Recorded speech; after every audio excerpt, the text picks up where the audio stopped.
अत्यंत महत्त्वाची राजकीय बातमी येते। मुख्यमंत्री पदासाठी फडणवीस आणि ठाकरेंना सर्वाधिक पसंती मिळाल्याची माहिती आता समोर येते। नव्या सर्वेनुसार वरिष्ठ सेफॉलॉजिस्ट दयानंद नेनेंनी हा दावा केलेला आहे। फडणवीसांना 23% तर उद्धव ठाकरेंना 21% पसंती मिळालेली आहे। एकनाथ शिंदेंना 18% लोकांनी पुन्हा एकदा मुख्यमंत्री पदासाठी पसंती दर्शवली आहे। राज्यामध्ये 16 ते 20 ऑगस्ट दरम्यान हा सर्वे करण्यात आलेला आहे। तर विधानसभेला मवियाला 158 जागा मिळतील तर महायुतीला 123 जागा मिळतील असा दावा देखील या सर्वेनुसार करण्यात आला आहे।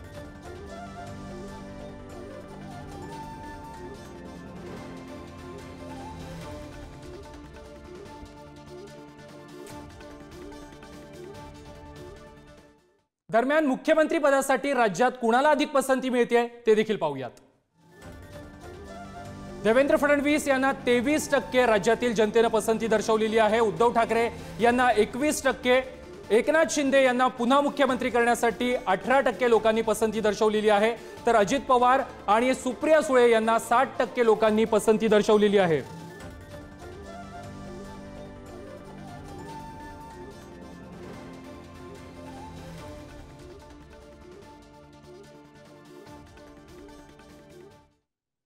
दरम्यान याच संदर्भात बोलण्यासाठी वरिष्ठ सेफॉलॉजिस्ट दयानंद नेने आपल्या सोबत आहेत।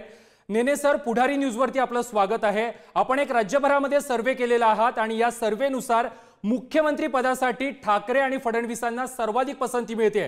त्यामध्ये फडणवीस हे नंबर 1 वरती आहेत। हा सर्वे तुम्ही राज्यभरात नेमका कोणकोणत्या मतदारसंघामध्ये केलेला आहात आणि जनतेची भावना काय आहे, जनतेचं मत नेमकं काय होतं?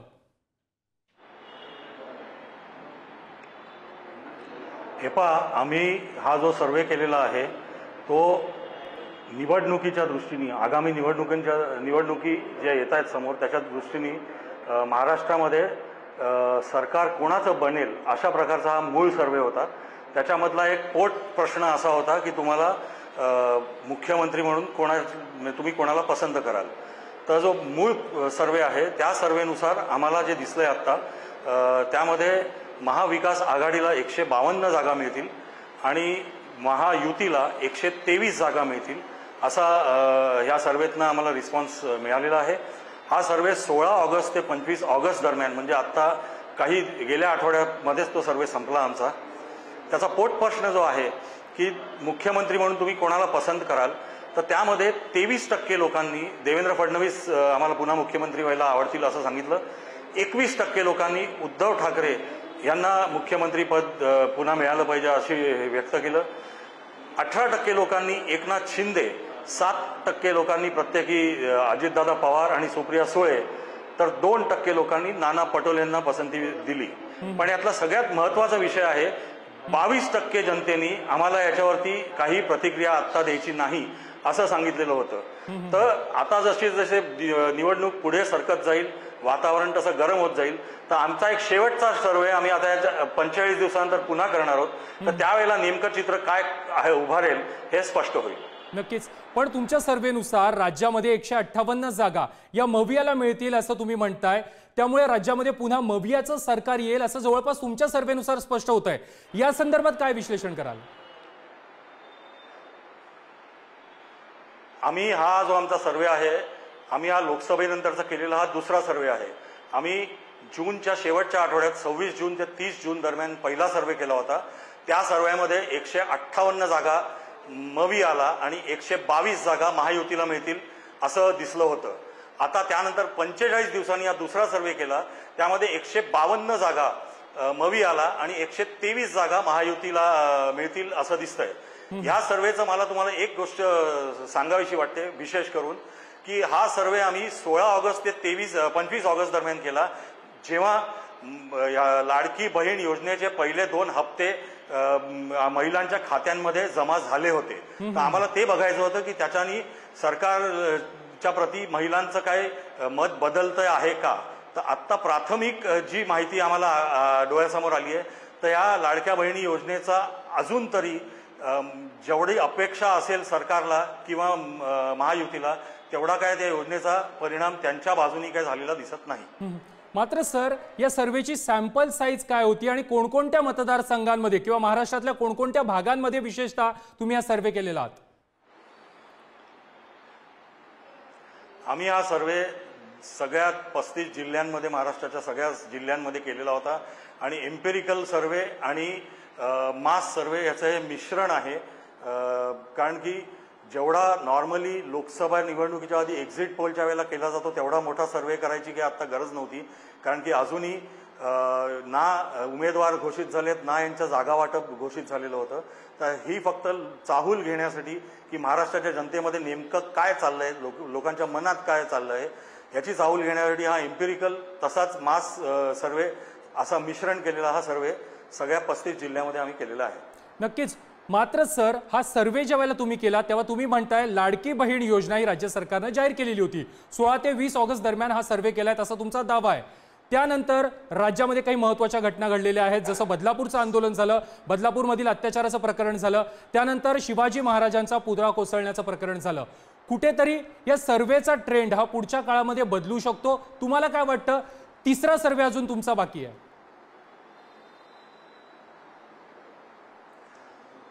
आम्ही जेव्हा हा सर्वे केला त्यावेळेला या दोन्ही दुर्दैवी घटना झालेल्या नव्हत्या. त्यामुळे आमचा सर्वे लाडकी बहीण योजनेचे पहिले 2 हप्ते महिलांच्या खात्यात गेल्यानंतर केलेला सर्वे आहे. आता आम्ही तिसरा सर्वे जो करणार आहोत तो साधारण अजून 45 दिवसांनी, म्हणजे जितका निवडणुकीच्या जवळ जाऊन आम्हाला करता येईल. निश्चितच या 2 घटनांचे पडसाद त्यावेळेला लोकांच्या अभिप्रायामध्ये उमटू शकतात. सर, मला मुख्यमंत्री पदासंदर्भात विचारायचं होतं. तुमच्या सर्वेनुसार फडणवीसांना नंबर 1 मिळतोय. 23% लोकांनी त्यांना पसंती दर्शवलेली आहे. मात्र ठाकरे आणि शिंदेंचा जर विचार केला तर शिंदेंपेक्षा ठाकरेंना जास्त पसंती तुमच्या सर्वेनुसार मिळते. लाडकी बहीण योजना जाहीर केलेली आहे, सरकार, मुख्यमंत्री सध्या शिंदे आहेत, मात्र तरी देखील ठाकरेंना जास्त पसंती मिळते जर शिंदे आणि ठाकरेंचा विचार केला तर. मी यामध्ये एक गोष्ट स्पष्ट करू इच्छितो. उद्धव ठाकरेंना एक तुम्हाला पॅटर्न जर का सांगितला तर उद्धव ठाकरेंच्या बाजूनी मुंबईतून फार मोठ्या प्रमाणात त्यांच्या बाजूनी लोकांनी मतं व्यक्त केलेली आहेत. तर एकनाथ शिंदेंच्या बाजूनी जी मतं फार जास्त प्रमाणात व्यक्त झाली ती ठाणे आणि MMR मध्ये झालेली आहेत. आता मी मगाशी सांगितल्याप्रमाणे 22% लोक अजूनही अनिश्चित आहेत की त्यांना कोण मुख्यमंत्री हवा, आणि ते त्यांचं मत मला वाटतं आमच्या पुढच्या सर्वेपर्यंत किंवा निवडणुका घोषित झाल्या आणि उमेदवार आणि जागा वाटप एकदा घोषित झालं की लोकांचं ते मन पक्क होईल आणि त्यावेळेला हे चित्र बदललेलं आपल्याला दिसू शकतं. नक्कीच. सर, मात्र मुख्यमंत्री पदाचं स्वप्न पाहणारे आणखी 2 महत्त्वाचे नेते आहेत, ते म्हणजे अजितदादा आणि नाना पटोले. मात्र यांना राज्यात फारशी पसंती तुमच्या सर्वेनुसार दिसत नाहीये. अजितदादांना 60%, नाना पटोलेंना अवघे 2%च मिळतात. याचं विश्लेषण कसं कराल? असं आहे की अजितदादा आणि नाना पटोले यांना त्यांच्या एरिया ऑफ इन्फ्लुएन्स, म्हणजे नाना पटोले यांना विदर्भातला एक पोर्शन चंद्रपूर, भंडारा, गोंदिया, आणि अजितदादांना पश्चिम महाराष्ट्र, अजितदादा आणि सुप्रिया सुळे दोघांना पश्चिम महाराष्ट्र ह्याच्यापुरतं त्यांचं झालेलं मतदान आम्हाला दिसतंय. आणि ते स्वाभाविकपणे, कारण की जर का आज महाराष्ट्रामध्ये फेस ऑफ महाराष्ट्र जर का आपण म्हणायचं झालं तर निर्विवादपणे ते देवेंद्र फडणवीस आणि उद्धव ठाकरेच आहेत. आणि एकनाथ शिंदे गेल्या 2 वर्षामध्ये उभारून आलेलं त्यांचं नवं नेतृत्व आहे. तरी पण पॅन महाराष्ट्र ज्यांचं नेतृत्व आत्ता लोकांमध्ये ॲक्सेप्ट झालेलं आहे असे माझ्या मते 2 नेते आहेत. एक आहेत देवेंद्र फडणवीस आणि दुसरे आहेत उद्धव ठाकरे. नक्कीच नेने सर, धन्यवाद. तुम्ही पुढारीनिशी बोललात, सविस्तर विश्लेषण केलात, त्याबद्दल तुमचं धन्यवाद.